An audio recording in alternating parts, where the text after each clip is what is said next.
Hello YouTube, it is Dr. Tanya, your women's holistic health and wellness coach. So you've been following my page for the last couple of weeks. Today I'm completing a 3-part series in which I'm discussing clinical tests that can help women to get to the root cause of what is causing their menstrual health issues, most notably uterine fibroids. So in this video, I'm going to be sharing with you a clinical test that can help you to figure out what foods you are sensitive to. Now, you might be wondering why this is important.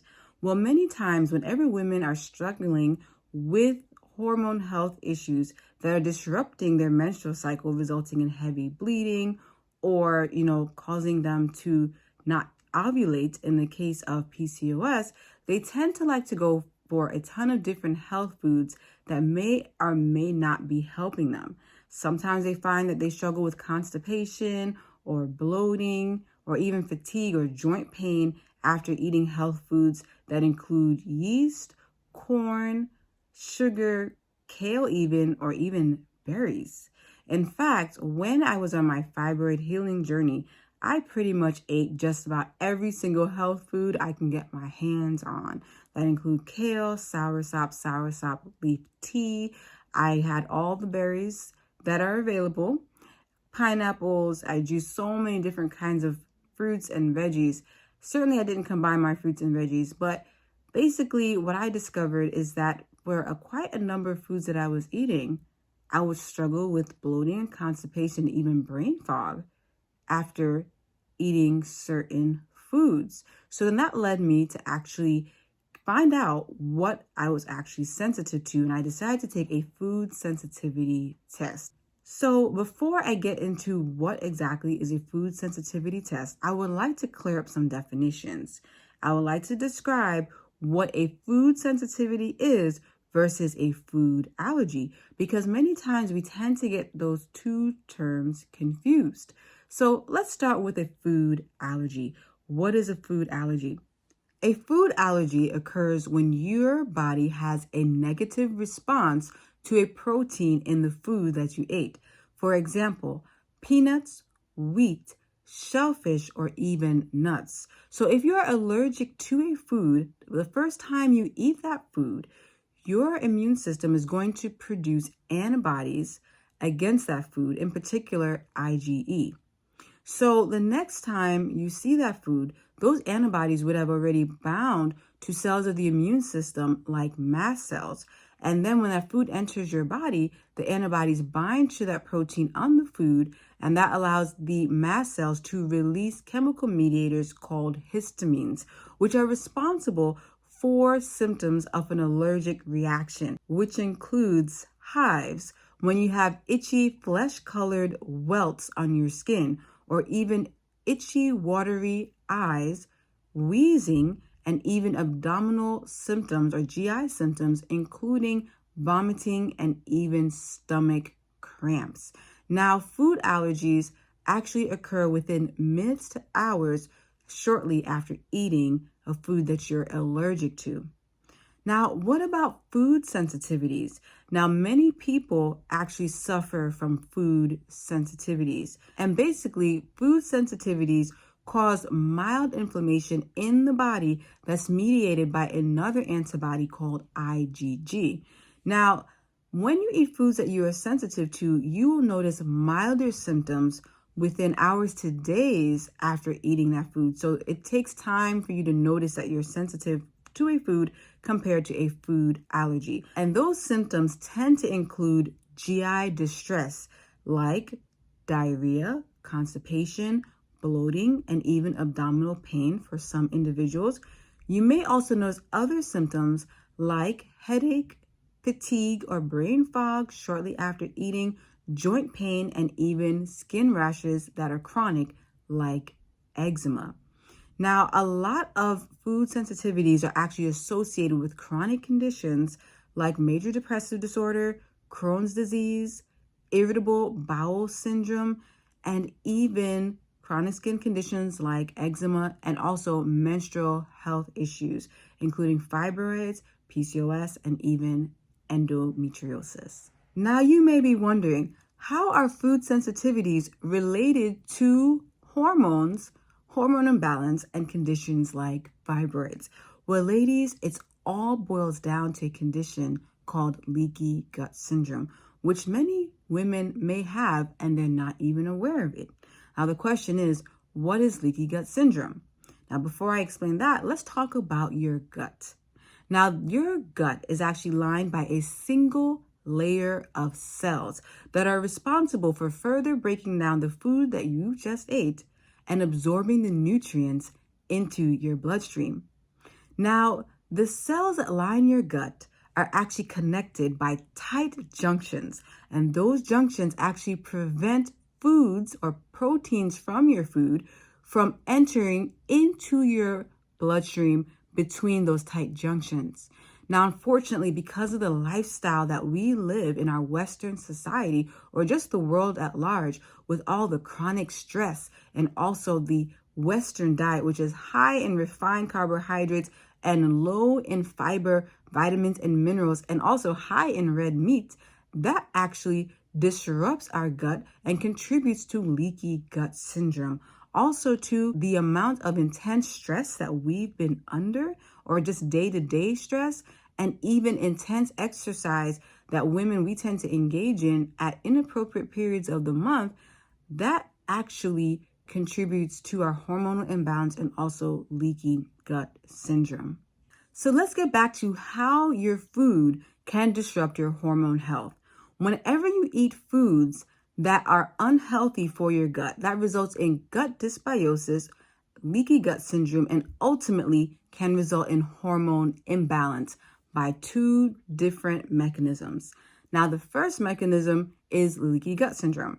So, as I said before, when your gut is leaky, that allows for proteins to move from your gut into your bloodstream.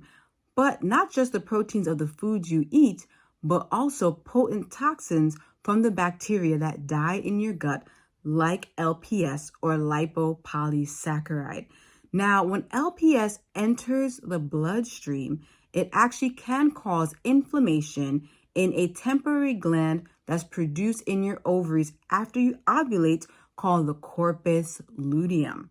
Now, the corpus luteum is responsible for producing progesterone, but if you have leaky gut syndrome and there is increased inflammation due to LPS leaking back into your bloodstream, that can actually disrupt the ability of the corpus luteum to produce progesterone, resulting in estrogen dominance, as progesterone is needed to balance estrogen. Now, the second mechanism is called gut dysbiosis. So whenever you eat unhealthy foods, that can result in an imbalance in your good gut bacteria versus your bad gut bacteria. And that can cause an increase in an enzyme called beta-glucuronidase. Now, when beta-glucuronidase is elevated, that results in the absorption of activated estrogens back into the bloodstream from your colon, which then increases estrogen levels in the blood and can result in a condition of estrogen dominance, which contributes to heavy periods, breast tenderness, and also conditions of hormonal imbalance, including fibroids and endometriosis. So many women have found that whenever they eliminate foods that they're sensitive to, that actually resulted in better bowel movements, less bloating, less fatigue, and joint pain, and even brain fog after eating. And they also noticed an improvement in their hormone balance and even help them to heal from conditions like fibroids, PCOS, and endometriosis. So you're all probably wondering, well, Dr. Tanya, how do I get to the root of my food sensitivity issues? Well, there are two main methods I will share with you. And the first one is the elimination diet. Now, the elimination diet is the gold standard for helping you to identify foods that you are sensitive to. Now, it does take a little bit of work, but it is simple to do. Now, if you do have a food allergy in which you experience allergic symptoms like hives, wheezing, or even angioedema after eating certain foods, I advise you to perform the elimination diet under the supervision of a licensed medical doctor, like a functional medical doctor or a naturopath, because you don't want to reintroduce foods into your diet that you're allergic to without a licensed healthcare provider. But basically, with an elimination diet, it takes about 5 to 6 weeks, and you're going to eliminate foods that you are sensitive to for a period of 2 to 3 weeks. So this is why it's important to journal your symptoms after eating foods that you are sensitive to or that you suspect you are sensitive to. After those 2 to 3 weeks, you then slowly reintroduce the foods that you're sensitive to back into your diet. And you will introduce each food one at a time over a period of 2 to 3 days and note the symptoms that you're feeling after you reintroduce those foods. And if you notice any bloating, constipation, diarrhea, brain fog, or rash, simply discontinue eating those foods and then move on to the next one. Now, the second way that you can get to the bottom of your food sensitivities is with a food sensitivity test. Now, I actually did this test because I was just struggling to figure out which foods I was sensitive to. And so I asked my licensed healthcare provider to order this test for me. And basically, the food sensitivity test is going to not only test you for foods that you're allergic to, but also foods that you are sensitive to. And the test that I took actually assessed me for over 87 different types of foods that people tend to be sensitive to. And I found out that I was indeed sensitive to foods like kale, blackberries, yeast, wheat, and even tomatoes. And that's just part of the list, not all of the list. But what I did do, I eliminated the foods that I was sensitive to from my diet, and then I supplemented with specific supplements so that I would not be nutrient deficient. So I actually practice a plant-based diet. And some of the foods that I was sensitive to also included flaxseed and also chia seeds, which I was using to get my omega-3s. So in order to get my omega-3s, I made sure I ate organic walnuts, which my body can actually utilize to produce omega-3 fatty acids, as well as I supplemented with MCT oil, or medium chain triglycerides, which is derived from coconut oil. Basically, this supplement is great for reducing aging of your brain cells and also for providing your brain cells or your neurons with energy. So I made sure I had that as well. And if you are vegan, you can also take an algal oil supplement, which is a great way to get in your omega-3 fatty acids. Now, some people may actually opt to eat fish. I personally prefer sardines because sardines are a great source of omega-3 fatty acids, and they are a smaller fish, which means that they have a lower mercury content. But certainly be careful with the fish in general because of the mercury. So ladies, this brings me to the end of this 3-part mini-series of clinical tests that you can use to get to the bottom of your hormonal imbalance that might be contributing to fibroids, PCOS, or even endometriosis. And just to briefly summarize, in part 1, I spoke about the Dutch test, which is a comprehensive test to help you to assess the levels of your estrogen, progesterone, melatonin, and even your cortisol levels and so many other hormones. I also spoke about the comprehensive stool analysis in part 2, which can help you to understand what is going on in your gut, essentially to assess whether or not you have an imbalance of your good bacteria versus your bad bacteria, or even a yeast overgrowth, or even parasites. And in this video, part 3, I spoke about the food sensitivity test, as food sensitivities cause low-grade inflammation in the body, which can hinder your healing progress. So as in my previous 3 videos, I do have a homework assignment for you ladies. Number 1, I want you to keep a journal of the foods that you're eating. Pay attention to how your body reacts to it. Whether or not you have any diarrhea or constipation after eating that food, brain fog, or even joint pain. This is important because this will help you to determine whether or not a health food is actually healthy for you.